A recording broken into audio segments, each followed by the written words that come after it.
Damn, am I obligated to line them up? Do you need help or you think you're good? Did you win anything? They haven't done anything yet. Oh, not yet? Okay. They haven't given anything away. Got you. But I was parked with the, like on the gravel over there with the Madness. Yeah. So I think that's like, I wasn't particularly in the class. Yeah. Like they didn't put me in the Mark 1 class, they just put me in the overall the Madness, so like all the cars in the gravel. So got you. If I do, that would be amazing. If I don't, I wouldn't be mad because there's some beautiful cars. Yeah. So I just got here to VAG Fair 2021 in York, PA. The goal for today is to find the best Mark 7 builds, either that or kind of like the best builds of the show, and see if we can get like the owners to do a walk around. I did get here pretty late, so hopefully it's not like everybody's leaving. Hopefully right now it's just people going out to get lunch or something, because I'm seeing like some really nice cars leaving, but hopefully they'll come back or something and I can catch them for a video. Is that Tim? I think that's Tim's car. That is Tim, but where is Tim? Hey there, Sean Maynard from Volkswagen of America out here at VAG Fair in York, Pennsylvania. Beautiful day, amazing crowd out here. And we're here with the all-new 2022 Mark 8, right? Mark 8 GTI. Yeah. This is a European edition. We're still waiting for the US ones to come to market, which is gonna be in fourth quarter. But I mean, I think that the reaction to this car has been great so far. A lot of people have seen it in person. They're like, oh, it's so much better than what I've seen in pictures. We love what you've done to the car. Definitely interested in it. My favorite part is the fog lights. I like how it's like integrated into the grille. If you didn't have those yellow overlays on it, I probably wouldn't even have known it is there. Does the front grille light up with the DRLs? No, actually, it's not the DRLs. It's when the full lights are on. Oh, so like the low beam and everything? Yeah, low beam, high beam situation. So, and it's not on all trims. I think it's only on the upper trims that actually happens. I see that it's already like modded out. So are you able to tell us what it's done to it? We were looking to do something with BBS. It was BBS's 50th anniversary last year. And obviously with COVID, a lot of things got put to the side. We were going to do this on a 7.5, and we decided, hey, this probably translates really well to what we're doing with the Mark 8. So working with Jamie Orr, BBS, and H&R, Jamie was able to work with Borla. So this is actually one of Borla's test catback exhaust systems on this car. So we were able to get it to them quickly. They were able to do a measurement and really kind of build it out. Would this come in a 2-door? No, it's only going to be in 4-door. We stopped doing that with the Mark 7. And it was just, we realized there was a higher take rate with the 4 doors. So unfortunately, we'll see the 4-door for the first. Same with the Golf R, I assume? Correct, yes. Okay. Is this tuned or is it still on the stock tune? It's still on the stock performance. So we didn't, I traditionally won't do too much to the cars. As Volkswagen of America, I'm not going to go and void my warranty. Right. For the most part, I mean, there's a million people out there that are happy to do that for you with the engine tune. Since we're focused on aesthetics to try to get you to see, like, again, the interior stock, I want you to be able to sit in it and see how the stock, area is going to be. It's got H&R coilovers with adjustable camber plates, Delente tires, the Super RCs, or Super RSs, excuse me, 19x9s from BBS on that. So again, very light, easy setup, but something that's attainable, but also very eye-catching as well. And then the seats, are those stock seats? These are stock we getting seats. them too in North America? Yep, you can see we've retained the cloth pattern. The cloth pattern. It's called scale paper. I mean, that's an iconic thing for the GTI. Have to have that, absolutely. So I mean, that would be my preferred install as well. Would you guys be getting, or their high trims going to have leather seats like the Mark 7s? Yeah. And then would those get the cloth patterns as well, or no? No, those won't get the cloth pattern. No. Okay. It's always been a solid black. Yeah, okay, got you. Yeah, well, thank you very much. Yeah, absolutely. Show me a car and thank you. We'd have an imposter among us. Dun dun dun dun dun dun dun. This is your 2016 Golf R, right? Yep. Okay, so I don't mean to be rude, but I guess it kind of looks kind of stock besides the wheels. But I feel like you have something. A couple months ago, a friend of mine messaged me and they were like, hey, I got this turbo for sale, and they knew that I wanted to go a little bit faster, wanted to have more fun with the car. So I bought the turbo. It took a little while to get the turbo installed because unfortunately I was having this ongoing misfire issue and I couldn't figure out what it was. Low pressure fuel pump was failing. So luckily we got that fixed and I put a bigger turbo in it, which is the DBV2 version 1 that I have in the car. I have the Walboro 450 low pressure fuel pump I have not upgraded the high pressure yet, which I really should be doing that soon. And I'm waiting on MPI, which is around $800. So after MPI is done, I should be sitting right at 500 horsepower. Wheel or crank? Wheel. Or what are you tuned at now? I'm tuned at 33 PSI. I am currently running on Eurodyne. I personally love Eurodyne. I've had no problems with Eurodyne. I've been running Eurodyne since actually I've been stage 1 on the car before I even went bigger turbo. So I do enjoy Eurodyne. Shout out to my tuner. He is absolutely awesome. He's kept the car at a safe spot because I do have, shockingly enough, 120,000 miles on the car. So it's kept it at a safe tune, but still a tune enough to have fun. I haven't had it dynoed yet, but that is the plan once I go fully 85. I feel like a lot of people are gonna ask, like, what wheel specs are those? That is a good question, actually. I do believe it's 19 by 8. Okay. So they're a weird spec. All 4 of them? All 4 of them. Yep. You're not allowed. Well, you can run staggered on the Golf R, but it's not recommended because of the all-wheel drive system. Got you. What's the intake? Intake is APR closed intake, but as you see, I took off the open. I took off open. the closed. Looks pretty open. I took off the closed to make it open. It shouldn't be hanging there. I want to get the New Speed one because I have a sponsorship through New Speed, so I would like to actually get a New Speed intake soon enough. I have the APR coil packs. They're a little dirty. I lost my engine cover, so. And then suspension-wise? SolarWorks coilovers. I have the New Speed downpipe, which is catted, which is a little more restricting, but in my personal opinion, I don't like to go catless. It's just emissions stuff that you got to worry about. Got you, understand. All that fun stuff. But yeah, I'm planning on doing a lot of upgrades. So there's big stuff coming from Maybe we'll catch you at the next fair and it was something. So I'm here with StealthGTI. You might have seen him on YouTube. He has a very, I would say, interesting vehicle because it's something that's like different from everybody else. If you can see right here, the thing hanging out of his back. But I asked him if he wanted to do a walk around of it and he was down. So let's see what he's done to his car. So this is your, what year is the car? 2017? So 2017, right? 2017 GTI. Sport trim. It's kind of like the Rabbit from, what is it, 2019 that had the Rabbit. It's basically an S with performance and lighting packages. No sunroof, no fog lights. No fog lights, yes, they're like the biggest and the black mirror caps. It was funny, I remember that year people were kind of bagging on the black mirror caps, but a lot of people don't have them. Buy them and put them on. So it's almost like a mod before the fact. It's practically stock. I mean, it's got the IS38 now. Car's got 137,000 miles on it now. Yeah. I chipped it. Well, it's funny, we still call it chipping it. I'm old school, right? We used to swap the chips out. But I tuned it at about 15,000 miles and then had to replace the clutch 15,000 miles later because I'm abusive and tow trailers. It didn't blow up, it just slipped. So I changed the clutch prematurely and then I went stage 2 right after that. So it's been stage 2 for over 100,000 miles.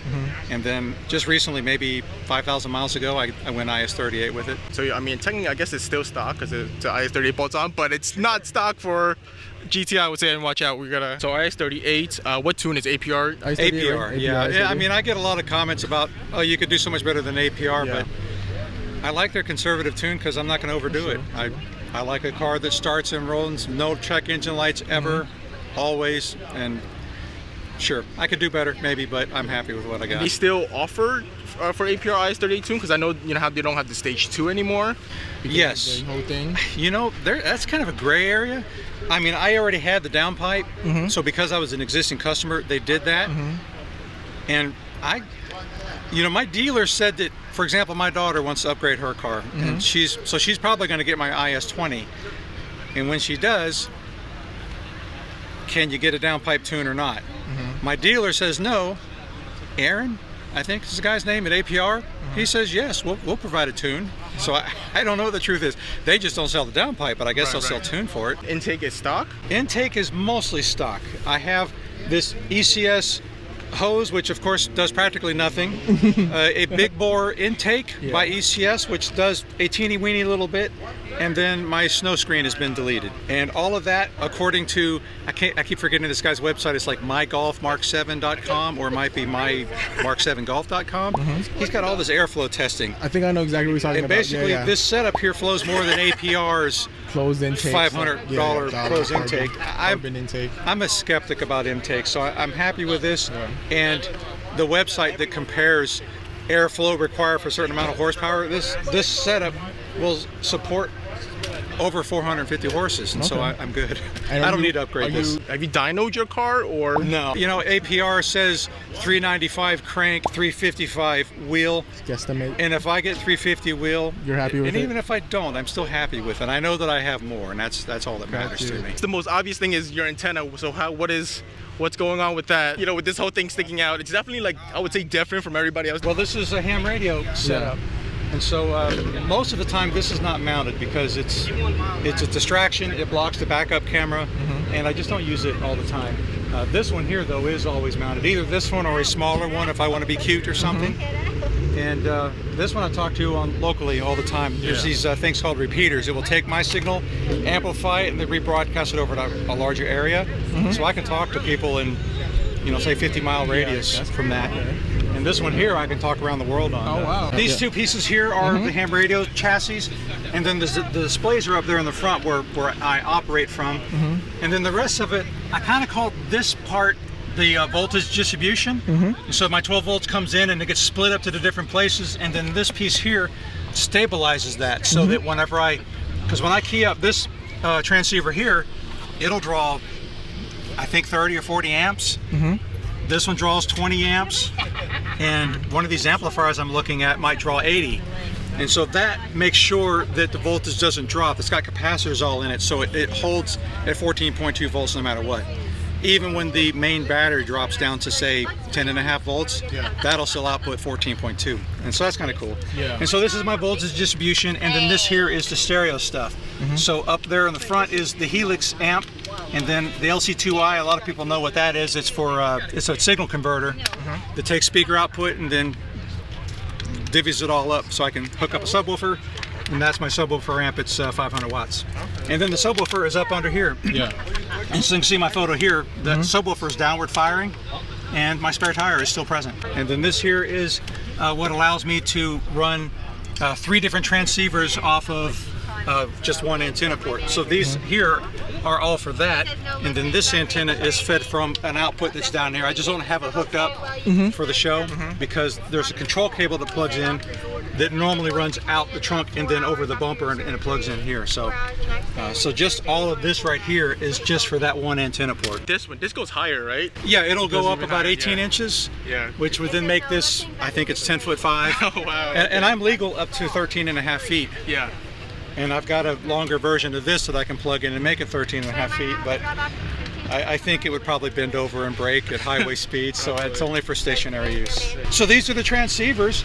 I got my 2 microphones mounted there on the door, which is a little strange, but the reason I have them there is because I had them glued, and this is just household goop, right? So I have these glued in place. I'm sure people are cringing, but goop peels right off, no damage to the material or nothing. I used to have them glued to the center piece there, the center console, but it was uncomfortable because I rest my leg against that. So then I moved them over here, and the thing I like about them is where you would think that these cords would be a tripping hazard, when you open the door they get pulled up and out of the way, so they're totally not a tripping hazard. And then these are my 2 transceivers. So this is the one for HF and the big giant antenna, and then this is for my local comms. And then I have this that looks this desk here. I mean, I even have this is an actual log from a few nights. I think this was a week ago. We're good. You're good. So this is a log from last week. I still got to get it into a computer. And actually, no, this log is from last night. I was sitting on the border at Maryland and Pennsylvania, and it's these other guys out there working on an award for working different states. And so by me sitting on a border, one conversation with me counts as 2, one for each state. And then I send them what's called a QSL card to confirm it. And you collect the cards, and then they're good for stuff. And I didn't bring a QSL card. Tablet, computer, antenna controller there, and my headset. My headset plugs in down here, and then I have this thing here on the steering wheel. That's where I plug in the headset to get the audio from, so then I can switch between the speaker and the headset. How long was your drive here again? Was it 6 hours? About 6 hours. I appreciated the cake. Mine was like 3, and I was already like bored halfway through. So this is like a Mark 6, right? Yeah, Mark But then you have Mark 7 headlights? Well, they're technically Mark 6 headlights. They look like Mark 7s. Yeah, Mark 7 style. I have the Golf R bumper. Also, it's a skirt. GTI. Yeah, it's a okay. GTI. It's not actually an R. Got you, got you. Real specs? It's 5x112. Yeah, I think it's 8 and 8.5 or something like that. Got you. Yeah. Something crazy performance-wise? It's just stage 2. Stage 2. Just got a tune. That's pretty much it though. So still like stock turbo and all that stuff? Turbo, yeah, it's a 2.0 turbo. Okay. Yeah, it has an exhaust. It actually has a cutout exhaust. Yeah. So I can actually turn it on and off. Okay, that's actually really helpful. Yeah, it's also on bags. Bags, yeah. So I have the bag suspension. Yeah. But yeah. And then, what's your interior? Because those are not those are custom seats, or? They're not custom. They're just Brom racing seats, and the okay. harnesses are Brom too. Got you. Yeah. All right, cool. Thank you very much. Yeah, thank you. So you actually drove from Ohio? Yeah. How far is that? It's about 5 hours. Oh, that's not terrible. I know 100% I've seen your videos on YouTube now. Thank you, thank you. The biggest thing I wanted to ask about is your windows, right? Yeah, what is that? So this, honestly, I got this from Amazon. It was just basically for my dogs. It's a dog vent, basically. So if you keep your dogs in your car, like that's basically what I did it for. But I don't bring my dog to show, so I just bring it, you know. And then are these like permanent, or you gotta like take it off? No, you could take it off? Just fucking roll the window down, they come out. Oh, and then okay, yeah. you just put them on your windowsills like that. Yeah. And then, well, obviously you got Yeah, I got that. Yeah, that's pretty cool. My wheel specs are 18 by 8.5, and they're 35 offset. Oh no, 38 offset. You all set? Yeah. How about suspension? Bags? They are static. It's Static. maxed out SolarWorks. Solar. Okay. Yep. Oh, and then your wing. I think that's really crazy too. So my wing is an ECS special. It's the dent, pretty much. You know, I got it for $50. Oh, okay, that's not terrible. Stupid nice. How's the fitment? It's great. I love it. Yeah. Not too many rubber or anything. Like It came on time, like not the typical ECS where it came. I think they're great. I like ECS, Right. so I always go through ECS. You know what I mean? I do Euro tuning. I do all the modding Euros. I do all that. You know, but ECS has been good to me. So I like ECS. Performance, like tunes, and exhaust setup. People love those. EQT stage 2, DSG tune, all that. 93 octane, no E30 or anything like that. But eventually, I want to go bigger turbo, all that. You know. What downpipe? CTS downpipe, CTS intake, Borla S-type exhaust. Yeah, and that's basically pretty much it. Yeah, thank you. I mean, thank you. Yeah, and no problem, dude. I appreciate it. I don't want to hold you up getting out of here, but yeah. And that about wraps up this video. There were a lot of crazy builds, and even though I got there late, because the event started like people were rolling at like 7 a.m. and stuff, and I got there at like 2.